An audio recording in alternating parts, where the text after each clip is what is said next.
Metroid Prime 2 erschien ursprünglich im Jahr 2004 und war das lang erwartete Sequel zum klassischen Vorgänger. Nach 2 Jahren Entwicklungszeit prägte sich die Reihe durch sein interessantes Gegnerdesign, seine Parallelweltmechanik und auch, dass es 6 Tage nach Halo 2 erschienen ist und der Hype sehr gemäßigt war. Wenn es jedoch eine Sache gibt, die sowohl bei Metroid Prime als auch Metroid-Spielen generell schon immer verankert war, dann war es die Kunst des Speedruns. Ein Speedrun, Nomen, bezeichnet das Durchspielen eines Spieles mit der Intention, besonders schnell zum Ende zu gelangen, mit jeder Möglichkeit, die einem gegeben wird, mit Ausnahme von Cheats. Jedes Metroid-Spiel hat eine Anzeige nach den Credits, die angibt, wie lange Samus sich aktiv im Spiel bewegt hat, und du die Kontrolle hattest, um das Spiel durchzuspielen. Schnelles Durchspielen, auch mit dem Einsammeln einiger Items, belohnt mit speziellen Enden, die als Belohnung gelten und den Anreiz geben, nächstes Mal noch ein wenig schneller zu sein. Während die Metroid Prime Spiele nur verschiedene Enden besitzen, für je nachdem wie viele Items man eingesammelt hat das Spieler noch nie davon abgehalten, dennoch das Spiel immer schneller und schneller durchzuspielen. Die Speedrunning-Szene global war noch nicht besonders groß und beschränkte sich auf Spiele wie Doom, da sie spielinterne Aufnahmen boten, und Mario 64, welches man per VHS aufnehmen und dann per Post verschicken konnte. Dennoch hat das Speedrunner, welche sich zu Herzen genommen haben, Metroid Prime 1 und 2 zu brechen, nicht davon abgehalten, immer schneller und schneller zu werden, und verlangte sogar ein Eingreifen der Entwickler mehrfach. Hier ist die Geschichte davon, wie Leute den größten Glitch in Metroid Prime 2 ausnutzen: den Item Loss Skip. Bevor man anfangen kann, über Metroid Prime 2 zu reden, muss man über Metroid Prime 1 reden. Die Geschichte des Item Loss Skips beginnt tatsächlich dabei, dass man in Metroid Prime 1 bis heute nicht überspringen kann, seine Items zu verlieren. Zu Beginn reist man durch die Fregatte Orpheon, besiegt den Mutterparasiten, verliert seine Items und reist zu Talon 4. Alle 4 Punkte, die ich gerade genannt habe, sind Pflicht und Voraussetzungen, um auf den Planeten Talon 4 zu reisen. Jedoch ist das Spiel variabel darin, in welcher Reihenfolge die letzten 2 Punkte, also das Verlieren der Items und die Reise nach Talon 4, ausgelöst werden. Es gibt nämlich in der Theorie 2 verschiedene Möglichkeiten, das Verlieren der Items zu überspringen. Das Verlieren der Items wird durch das Scannen des Panels für diesen Fahrstuhl getriggert. Wenn man das jedoch überspringt durch, sagen wir, einen sehr gut getimten Bombensprung oder eine präzise Positionierung einer Wand, welche einen aus der Map rausschiebt, dann hat man theoretisch, bis man mit der Fregatte durch ist, sein Charge Beam, sein Morph Ball, seine Bomben, sein Grapple Beam und seine Raketen. Und das Spiel erlaubt einem, das Schiff zur Flucht zu betreten. Jedoch ist das Problem, dass, wie ich es vorhin gesagt habe, das Spiel sich nicht darum kümmert, in welcher Reihenfolge du entweder dein Schiff betrittst oder deine Items verlierst. Weil sobald diese Cutscene startet, du automatisch deine Items verlierst und das Manövrieren außerhalb der Map nahezu sinnlos war. Es ist weiterhin schneller als das Manövrieren innerhalb der Map, aber im Großen und Ganzen irrelevant, da sich nicht wirklich irgendwas ändert. Da das Spiel dementsprechend nicht gebrochen werden kann, begeben wir uns mal zum Raketenwerfer, damit wir das Spiel normal Moment, das ist nicht der richtige Weg. Samus, das ist doch nicht der Raketenwerfer, das ist der Doppelsprung. Das ist das 7. Item im Spiel. Als erstes. Okay, das kann ja keine Problem. Samus, das ist der falsche Raketenwerfer. Samus, du musst den Boss für den Morphball besiegen. Samus, nicht die Powerbombe mitnehmen. Das ist eines der letzten Items im Spiel. Jetzt stellst du dich auch noch auf den Boss drauf. Ach, der Boss ist ja also zu langweilig, dann nimmst du schnell mal ein Upgrade mit. Mitten im Bosskampf. Samus, nicht den Ice Beam mitnehmen, du hast nicht mal den Beam davor eingesammelt. Der Schluss jetzt nicht den X-Ray Visor. Samus, geht's dir gut? Endlich wird der Warrior Suit auf normale Weise geholt. Nein, Samus, jetzt gehen die Morphball-Mulden. Nicht auf die Ranken springen, so macht man das nicht. Nicht cheaten. Ach, du sollst doch Phastos besiegen und dann wiederkommen. Schön aber, dass jetzt endlich mal wieder Items in der richtigen Reihenfolge eingesammelt werden und Samus ist durchsichtig geworden und fliegt in der Luft. Ach, leck mich doch, ich geb's auf. Ich werde zu schlecht bezahlt für diesen Job.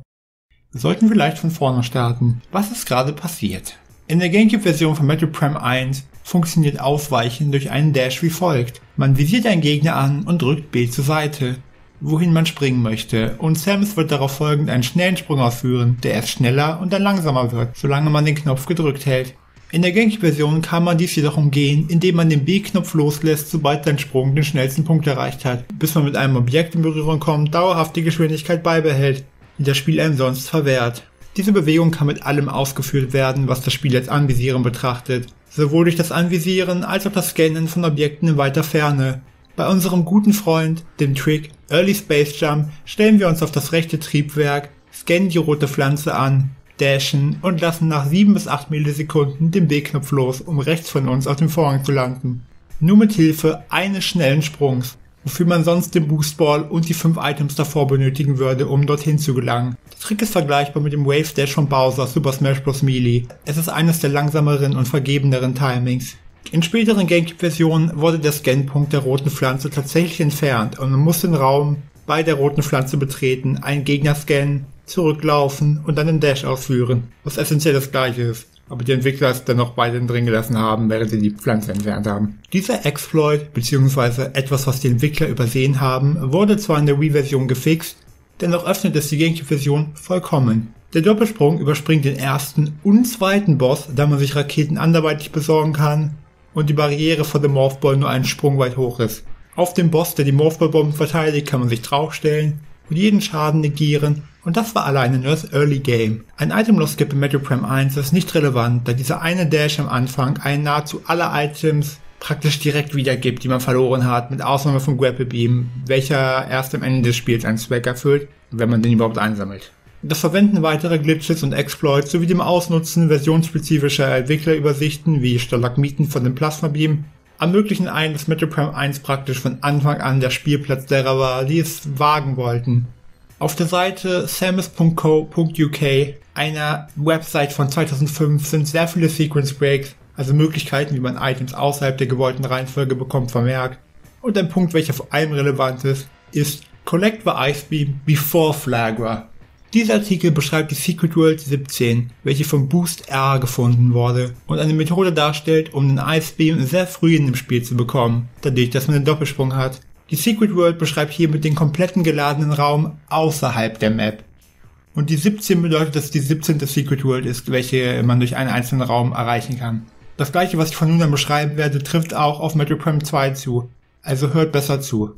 Sobald man eine Secret World betritt, befindet man sich innerhalb einer Box, die den Raum ergibt, welche umgeben von dem kompletten Außenbereich ist, der nicht zu dem Raum gehört. Zum Beispiel der Bereich, wo andere Räume sind, die aber gerade nicht geladen sind. Außerhalb der Box ist man nicht betroffen von Gravitation und bleibt immer auf der gleichen Höhe, während innerhalb der Box es möglich ist, durch die hohe Gravitation zu fallen. In beiden Fällen kann man nicht springen, jedoch erlaubt das Spiel einen, innerhalb der ersten 3 Millisekunden, sobald man diese unsichtbare Box betritt, zu springen, womit man außerhalb der Map an Höhe gewinnen kann und nicht fallen muss. Dies kann unendlich oft ausgenutzt werden, da Räume keine Höhenbegrenzung haben, sowie man aber auch ewig lange fallen kann, weil sie ebenfalls keinen Boden haben. Die Box, welche man betritt, ist in vielen Fällen so im Raum drin, dass wenn man egal auf welcher Höhe sich vor der Seite in der Tür befindet, höchstwahrscheinlich innerhalb der Box ist. Aber jetzt, da man weiß, wie man sich außerhalb der Map bewegt, was macht man damit? Dadurch, dass man außerhalb der Map ist, kann man Ladetrigger für andere Räume von außerhalb aktivieren, was meistens dadurch ermöglicht wird, dass man auf Türen springt, was das Äquivalent dazu ist, dass man auf sie schießt. Ich kann da durchaus mehr in die Materie gehen und erklären, wie man Räume um einen herum oder nur gewisse Objekte laden lassen kann,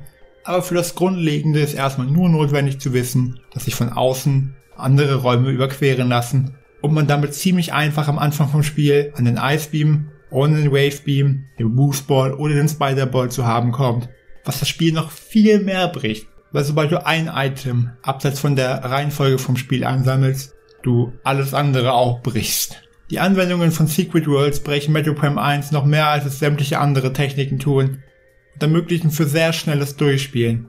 Nicht, dass ein Run ohne diese nicht immer noch sehr kaputt wäre, aber sie geben nochmal das spezielle Ganze. Metroid Prime 1 verwendet tatsächlich sogar gar nicht so viele davon und bietet sehr viele Alternativen. Jedoch hat Retro Studios, die Entwickler von Metroid Prime 1, davon Wind bekommen und in spätere Versionen von Prime 1 alles mögliche entfernen aus der Levelgeometrie und auch mal ganze Mechaniken, wie die Bombensprünge und das Dashen bis hin zum kompletten Springen.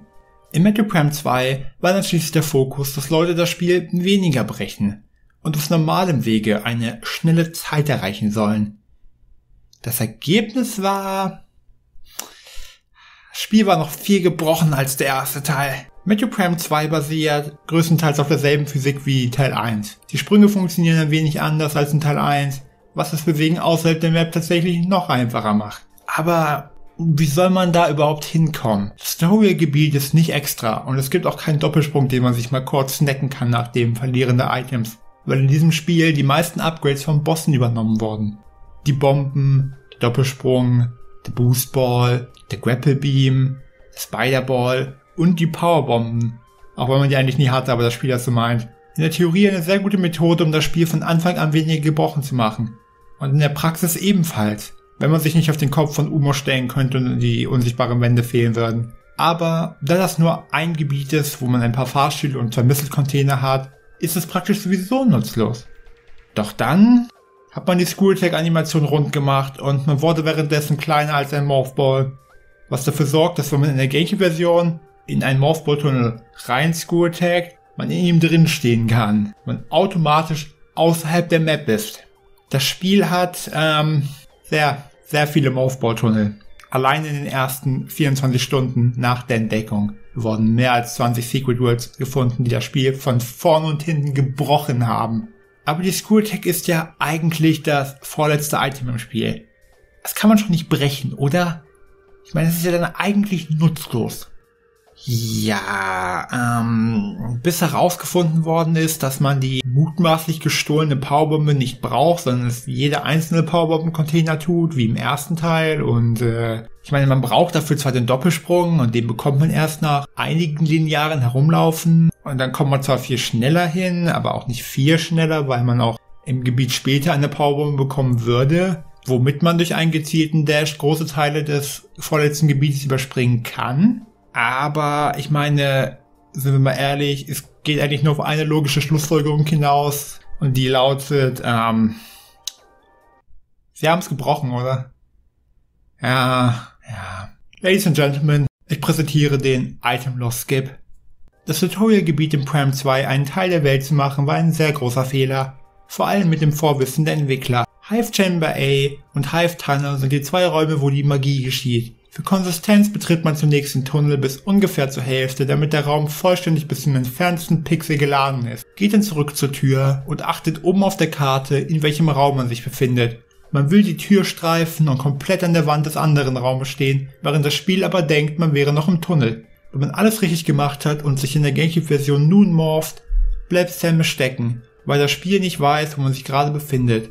Während das in anderen Räumen dafür sorgen würde, dass man außerhalb der Map landet. Und damit kann man hier jetzt rollen, so viel rollen und noch mehr rollen, dass Samus sich praktisch gar nicht mehr verändert visuell. Bis, als sie beißt. Das wird schon keinen Unterschied machen, oder? Oder?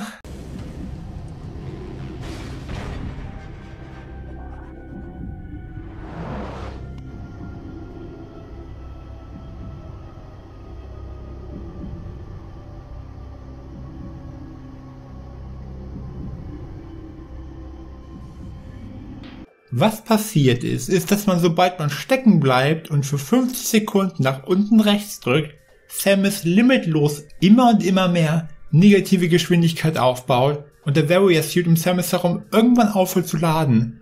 Dieser Modus, genannt Infinite Speed, hat sehr spezielle Eigenschaften. Zunächst kann man nur Morphball bleiben, da wenn man sich anmorpht, nur ein Pixelbrei sieht, welcher nicht aufhört, bis eine Cutscene startet. Jede Kollision mit einem Gegner ist wie ein Schnitt auf dem Bildschirm. Und sobald man den Boostball verwendet, aktiviert man jeden Trigger gleichzeitig im Raum. Das wird zum Beispiel mit Metroid Prime 1 genutzt, um den Wave Beam und das Artefakt der Sonne gleichzeitig zu bekommen, ohne jemals den Plasma Beam dafür verwendet oder den Kampf um den Wave Beam bestritten zu haben, wie ich vorhin gesagt habe. Im Prime 2 ist der Trick jedoch ein wenig inkonstanter, weswegen es eher weniger verwendet wird. Sobald man ganz zum Anfang vom Gebiet geht und in Kisten reinrammt, werden alle möglichen Trigger in dem Raum in einer zufälligen Reihenfolge getroffen, was entweder dafür sorgt, dass das Game überfordert ist und nichts passiert, wenn man es nochmal versuchen darf, das Game überfordert ist und das Spiel und die Konsole abstürzt, oder neu startet, wenn man es auf der Wii spielt, oder das Game überfordert ist und die Cutscene startet, womit man überhaupt in diesen Raum gekommen ist und Samus nochmal reinspringt. Man aber nach oben teleportiert wird und ins Nix springt, weil die Cutscene nicht enden kann, da der Raum nicht mehr geladen ist.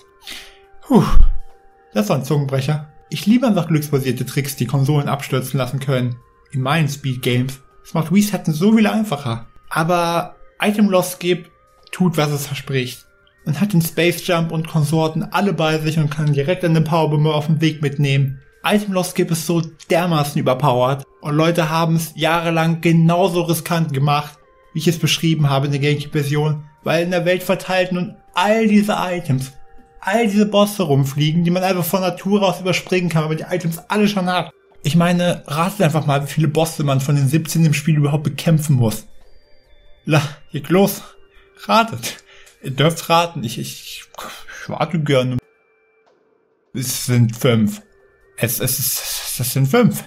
Chica, weil ihr Tod damit verknüpft ist, den Darkvisor zu bekommen, den man benötigt, um zum Finale vom Spiel vorzudringen. Der Powerbombenwächter, weil einer der Schlüssel, für den man den Darkvisor braucht, aus irgendeinem Grund sonst nicht spawnt. Sowie den vorletzten Boss, weil sie die Endsequenz triggert, und den Final Boss. Ach ja, und technisch gesehen Dark Samus 1, wenn man das als Kampf bezeichnen möchte. Es werden 12 Bosse übersprungen. 12! Und bei manchen der übrig gebliebenen Bosse werden noch manchmal einfach ganze Phasen übersprungen.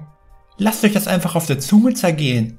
Das ist meistens nicht mal eine Sache von weiteren Glitches, sondern einfach, dass man den Boss ignoriert und stattdessen einfach woanders hingeht. Der One ist einfach nur ein Sprint dahin, wie schnell man den Lightsuit bekommt und dann den Darkvisor, um dann alle Schlüssel einzusammeln. Scheißegal, was man bis dahin ausgelassen hat. Und an der Itemfront bekommt man nur die Powerbombe, den Dark Beam, den Light Beam, die Screw Attack, den Lightsuit und den Darkvisor. Wozu braucht man mehr? Man hat ja praktisch schon die Hälfte aller kompetenten Items von Anfang an. Die Welt wird einfach zu deinem Spielplatz, auch wenn sie es wirklich versucht haben zu unterbinden. Dashes wurden extrem genervt und einer der früheren Räume kann dich softlocken, wenn du den Boss davor nicht besiegt hast. Jedoch auch nur, wenn du auf einem Auge blind bist, weil du einfach nur das Teil hier zweimal scannen musst, um wieder rauszukommen. Und das gar nicht mal so aus dem Weg ist, weil du es einmal scannen musst, um dich überhaupt zu softlocken. Man kann meinen, dass der Satz gerade ein wenig extrem von mir war, aber da muss man auch bedenken, dass herausgefunden worden ist, Jahre später, dass in jeder Version von Metroid Prime 2, egal auf welcher Konsole, egal wann sie erschien, genau in dem Raum, wo man den Item Lost Skip durchgeführt hat, ein gigantisches, Samus großes Loch ist, wo man durchspringen kann in der Kollision. Und keiner es gesehen hat. Nicht mal die Entwickler. Item Lost Skip war bis dato nicht mal möglich in den Wii-Versionen und war grauenhaft, aber nötig in der GameCube-Version. Aber das hat wirklich die Krone aufgesetzt. Es hat immer funktioniert. Benötigt kein ewig langes Setup, lässt die Konsole nicht abstürzen und ist extrem schnell. Einziger Grund, warum Item Lost Skip in 100% Runs nicht verwendet werden kann, ist, weil der Missile-Container im Raum, wo der Item Lost stattfindet, sonst nicht spawnt. Der Item Lost Skip ist sogar so OP, dass man in 4% der Kategorie, wo man nur so viele Items ansammelt, wie man wirklich theoretisch muss, man das Verlieren der Items überspringt, die Welt so frei legt, dass alle Items, die zum Ende des Spieles führen, offen sind, egal wo, und man dann nachträglich seine Items verliert und durch die ganze Welt reist, egal wie scheiße es jetzt ist, mit einem Sprung, keine Bomben und keinen Beams zurückzugehen. Und schließt das Spiel dann gerade so mit 4% ab, wenn man nach dem Spiel nicht mehr Items eingesammelt hat. Dieser Trick, in welcher Form auch immer er verwendet wird, hat Metroid Prime 2 Speedruns für immer geprägt und ist nicht mehr wegzudenken. Es macht Metroid Prime 2 zu einem noch härter kaputt gemachten Spiel als Teil 1. Und das, obwohl es von außen noch so ähnlich aussieht. Und das war's mit der ersten Folge von Speedrun-Geschichten. Ich hoffe, euch hat dieser informative Einblick in die Speedrun-Welt von Metroid Prime 2 gefallen. Und wenn ihr mehr sehen wollt, abonniert doch gerne den Kanal, oder wenn ihr Vorschläge habt, wo ich auf etwas näher eingehen soll, schreibt doch gerne einen Kommentar darüber, sonst sehe ich euch gerne auf Twitch.